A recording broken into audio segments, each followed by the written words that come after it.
এই টেস্টিবল চ্যানেলে আপনাদের সবাইকে অনেক স্বাগত। আজ আমি আপনাদের সাথে শেয়ার করব একদম নিরামিষ পদ্ধতিতে তেল পটলের রেসিপি। তো চলুন বন্ধুরা, রেসিপিটি আমরা শুরু করি। প্রথমেই আমি এখানে পটলগুলিকে এরকম গোটা গোটা খোসা ছাড়িয়ে নেব। এবার আমি পটলের মধ্যে পরিমাণ অনুযায়ী লবণ দিয়ে দেব। লবণ দিয়ে পটলের সাথে ভালো মতন এই লবণ কিন্তু আমি মাখিয়ে নেব। আমি কিন্তু পটলের এরকম দুপাশে এইভাবে কেটে নিয়েছি, আপনারাও চাইলে কিন্তু এইভাবে কেটে নিতে পারেন। এবার আমি এখানে একটি মশলা বানিয়ে নেব। এই মশলায় আমি ব্যবহার করেছি আদা বাটা, জিরের গুঁড়ো, ধনিয়ার গুঁড়ো, শুকনো লঙ্কার গুঁড়ো। আপনারা চাইলে এখানে কিন্তু কাঁচা লঙ্কা বাটাও ব্যবহার করতে পারেন। এবার হলুদের গুঁড়ো এবং সর্বশেষে পরিমাণ অনুযায়ী লবণ। এবার আমি এই সমস্ত মশলাগুলিকে অল্প পরিমাণে একটু জল দিয়ে ভালো মতন এই সমস্ত মশলাগুলির একটি পেস্ট বানিয়ে নেব। বানানো হয়ে গেলে এবার আমি গ্যাসের মধ্যে কড়াই বসিয়ে দেব। আমি কিন্তু এই রান্নাটা সম্পূর্ণ সর্ষের তেলেই করব। এবার আমি কড়াইতে সর্ষের তেল দিয়ে দেব।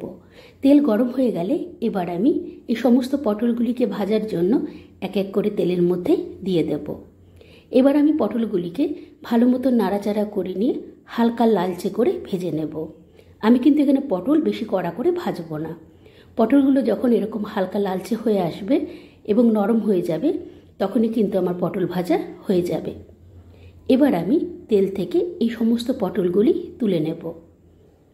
সমস্ত পটলগুলি তোলা হয়ে গেলে এবার আমি কড়াইতে আবার একটু সর্ষের তেল দিয়ে দেব। যেহেতু রান্নাটা তেল পটল, এর জন্য কিন্তু এখানে তেল একটু বেশি পরিমাণেই লাগবে।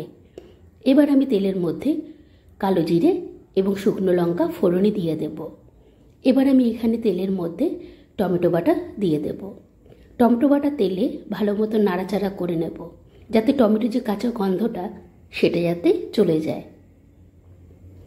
এবার যখন বেশ টমেটোর থেকে কাঁচা গন্ধ চলে যাবে, এবার আমি তেলের মধ্যে আগের থেকে তৈরি করে রাখা যে মশলার পেস্ট, সেই মশলার পেস্ট আমি দিয়ে দেব। এবার মশলা এবং টমেটো ভালো মতন তেলের মধ্যে কিন্তু কষিয়ে নিতে হবে। একটু সময় নিয়ে ভালো মতন মশলা আমি কষিয়ে নেব। এবার যখন মশলা থেকে তেল এরকম আলাদা হয়ে আসবে, এবার আমি এই মশলার মধ্যে আগের থেকে ভেজে রাখা যে পটল, সেই পটলগুলি এবার আমি দিয়ে দেব। পটল দিয়ে মশলাটি আবারও ভালো মতন নাড়াচাড়া করে নিয়ে আবারও একটু আমি মশলাটি ভালো মতন একটু কষিয়ে নেব। এবার যখন মশলা বেশ ভালো মতন কষে যাবে, এবার আমি এখানে পটল সেদ্ধ করার জন্য খুবই সামান্য পরিমাণে একটু জল দিয়ে দেব।